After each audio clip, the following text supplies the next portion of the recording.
Hey everyone, welcome back to another video. Today I'm going to show you some tips on how to use complementary or contrasting colors in a painting together without having them mix and create a muddy brown. So let's do it.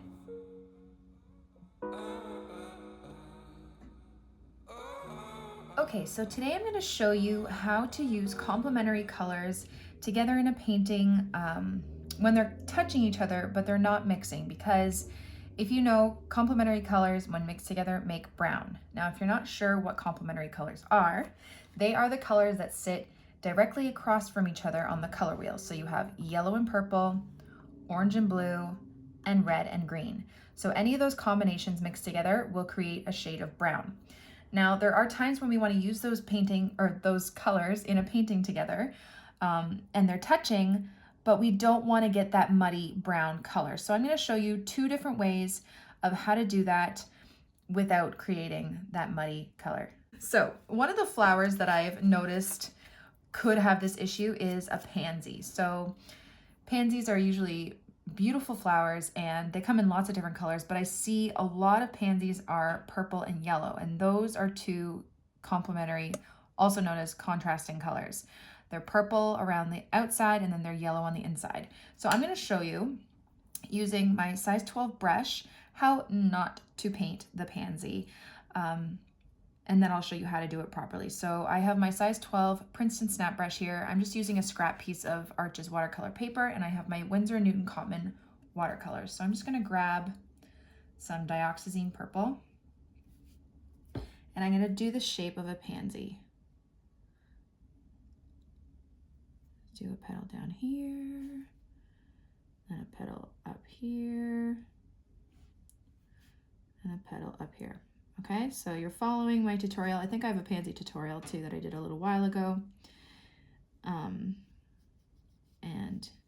you fill in the purple like so.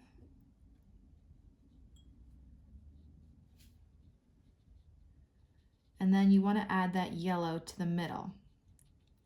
Now, what I usually tell you to do, here, there's a petal back here too, but okay. What I usually tell you to do is to tap some yellow to get a color bleed.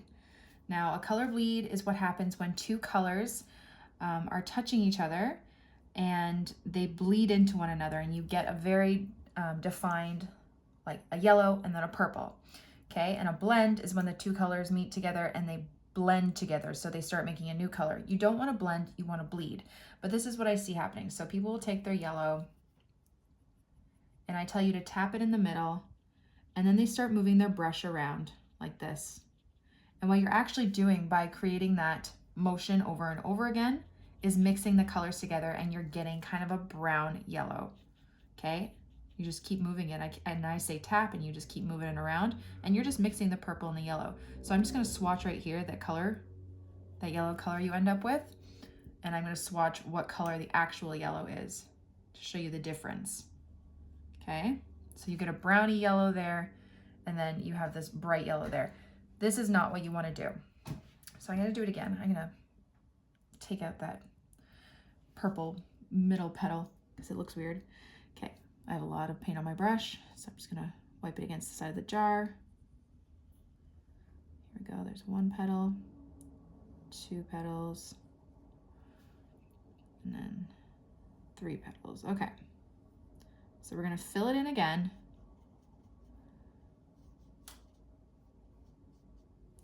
And I'm going to also try not to go too close to the middle. Okay, I want to leave a little bit of white space.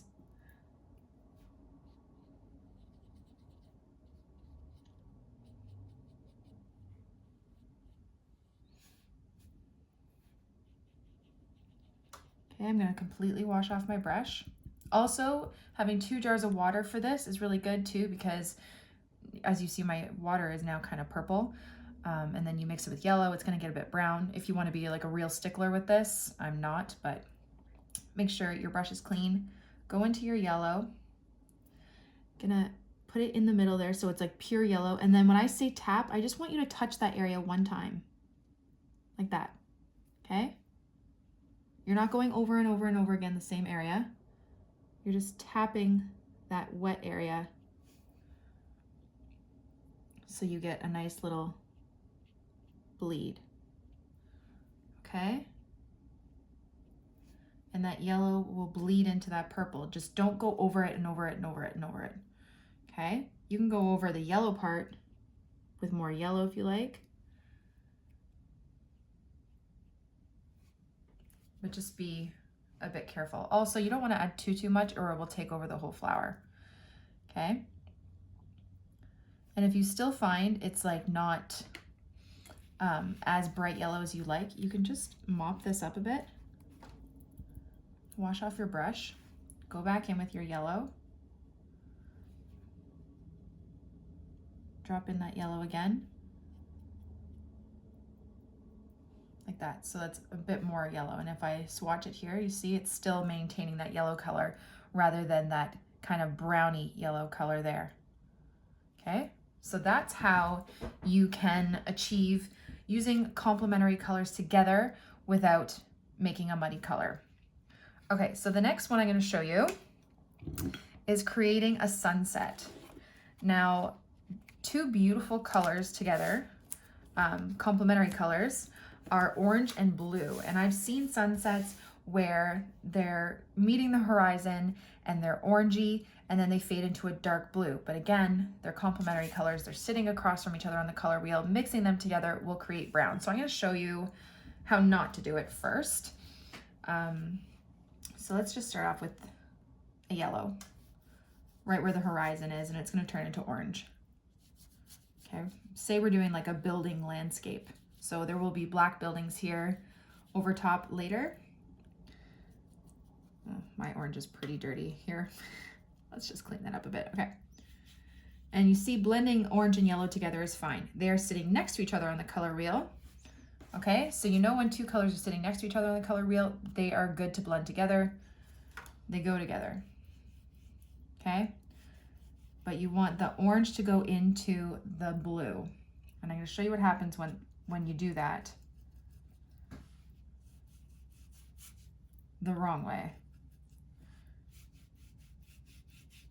Okay, they start touching and then you get this green, this greenish brown color.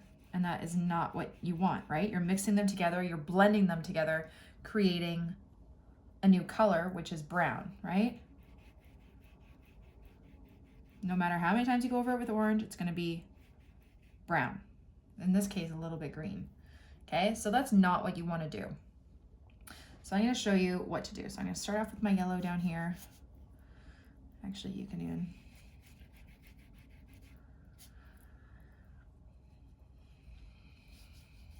Okay, you don't have to start off with yellow either. It can just be orange and blue, whatever you want. Okay, I'm going to get my orange. I'm going to wash off my brush and I'm going to start making that orange a little bit lighter with clean water. Okay, and then I'm going to take my blue. I'm going to start at the top, work my way down. I'm going to leave a little bit of space. Okay, I'm going to completely wash off my brush. And then with that clean water, then I'm going to meet the two together. So it goes from kind of blue to like a white to an orange. Again, washing off my brush. I can dry it this time because there's lots of paint on my brush. And they're just meeting. They're not really mixing, they're just meeting in the middle there.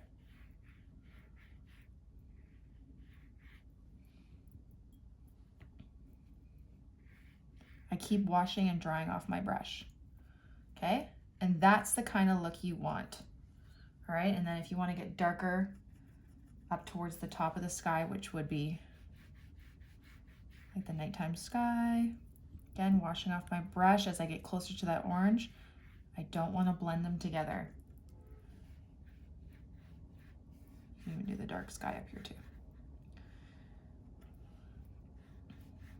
So that's the trick when meeting two colors in a sunset that don't blend well together. If you were doing pink and orange or orange and red, those are okay. They're sitting together on the color wheel. Those would blend perfectly fine. But any two complementary colors next to each other are going to create a brown shade, and that's not what you want, okay? So that's my little trick. I will show you quickly what the sunset can look like with some buildings in the front just for fun.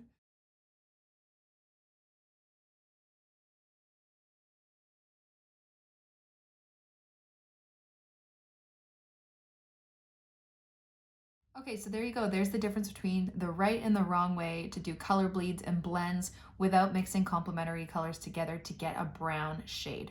I hope you guys enjoyed the video, and I hope that was informative. Thank you all so much for watching my video. I really hope you liked it, and I hope you learned something. Don't forget to subscribe to this channel and follow me on Instagram and Facebook for even more. Have a great day, guys. Bye.